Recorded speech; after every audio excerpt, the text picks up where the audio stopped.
This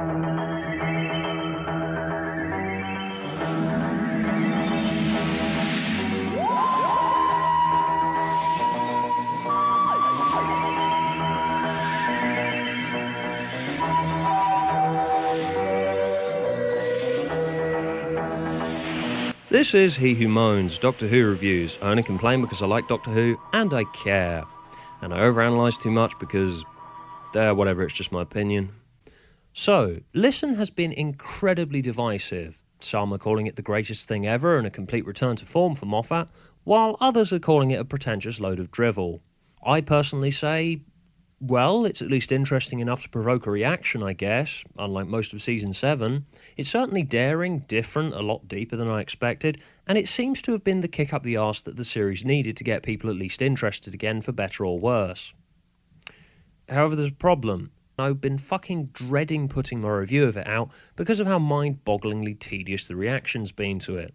In all honesty, I seriously cannot be arsed getting up off the fence where I've been sat watching the two sides in this debate crying, "It's the greatest thing ever," or "It's the worst thing ever," wrestling each other in the mudfield of social media while saying absolutely nothing of consequence, and swearing at each other and calling each other idiots for not sharing their perspective. Because as we all know from people who've never read anything about literary theory, art is all about having the exact same experience of it as each other.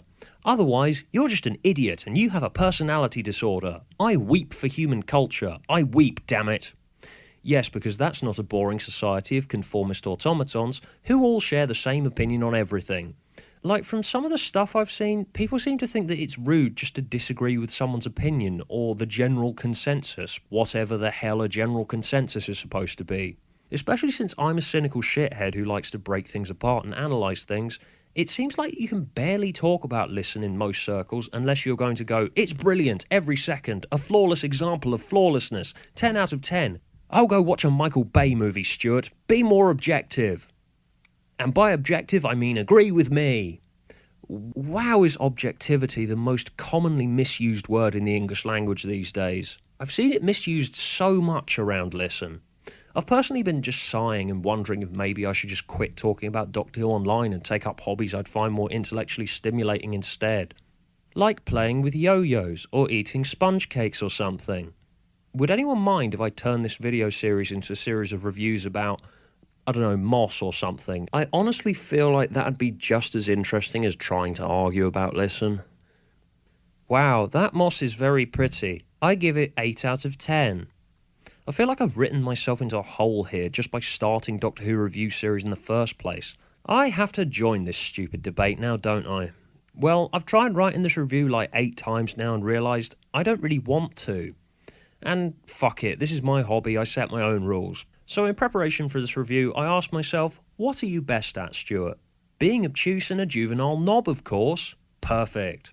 So, this week I'm going to do something a little bit different. Instead of doing my usual deconstructive review, I've decided to match the internet in being an arse about a divisive bit of media, so I'm going to read an immature recap of the episode in a patronising voice, accompanied by childish music in an incrementally silly and stupid way, until literally everything in Listen and why people are arguing over its artistic merits totally loses all meaning.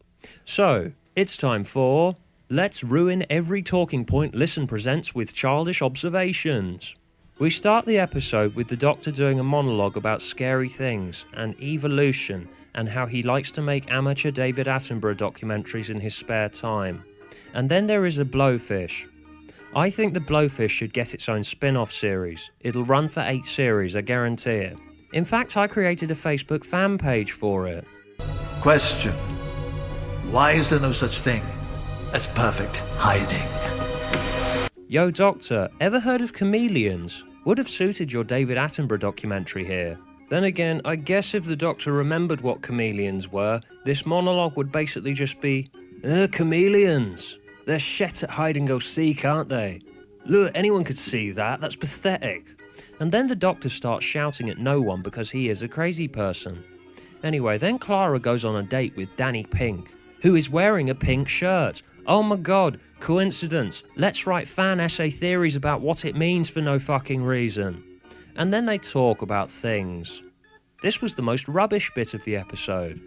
Then Clara goes home and finds that the doctor broke in, and he says that her makeup is rubbish.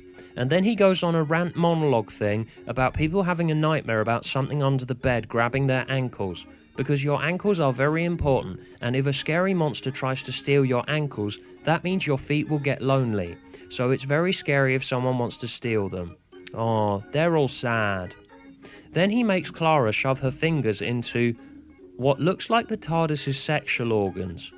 Should I be censoring this? Because it feels like I should be. And then they go into the dark and creepy house, where the caretaker man's TV turns off all by itself, and coffee rings disappear. Woo! Are you scared yet? Anyway, Clara talks to the kid. Do you know why dreams are called dreams? Why? Because they're not real. Oh my god, that's like so true, Clara. Like, I want that on a poster. Do you know why dreams are called dreams? Because they're not real. Now stop being scared, stupid. And she shows him that there's nothing under the bed, but then something sits on the bed, and then the sheet rises up and goes, woo, I am a ghost. And then they get rid of the ghost by turning their back on it. This is a new and innovative technique to exorcise ghosts when a house is haunted. If there's a ghost in your room, just go talk to the hand, because like the face ain't listening, and then it'll go out of the room and the door will bang, and doors banging is scary. Look, watch. Oh my god, did a ghost do that, or was it the manifestation of fear? Why not submit your essays about the door banging now? What did it? Did I tie a piece of invisible string to the handle? Here is an action replay. Maybe it was the echo of a timey-wimey, whatever one of those is. Here is an artist's conception of the fabled timey-wimey monsters of Clocky Watland. Or maybe it was shut by the allegorical manifestation of the concept of doors being shut. Actually, can I turn this review series into inanimate objects seemingly moving by themselves, and people submit essays on what they think moved them? Oh my god, the kettle is moving. What moved the kettle? Endlessly discuss it on forums for hours for some reason. And then the Doctor takes her to the future with her date's descendant, who is a pioneer of time travel and is on a planet at the end of time on his own. And there's no one left but Pink, the Doctor, and Clara. There's nothing beyond this door but nothingness forever. So why is it locked? Maybe being alone so long has made him go crazy, and in actual fact there is no monster out there. Is that the point? Oh my god, I think that was the point. Do I win a prize for understanding the point of the episode? Hello? Oh my god, I got the point. I won a prize. It's my own smug sense of self-satisfaction. I thought this episode was confusing and stupid and kind of boring. Ugh, what's so confusing? A 7-year-old could get it. Try reading a book, dickface. And then the Doctor acts like an arse about Clara's day, and a spooky noise happens. I like spooky noises. Let's listen to some spooky noises now. Woo, it is a spooky noise. And the Doctor recites a nursery rhyme. Because reciting nursery rhymes to creepy noises is scary. Look, watch. Little Miss Muffet sat on her tuffet, eating her curds and whey. Along came a spider, who sat down beside her and frightened Miss Muffet away. Oh my god, Moffat is right. That is so scary.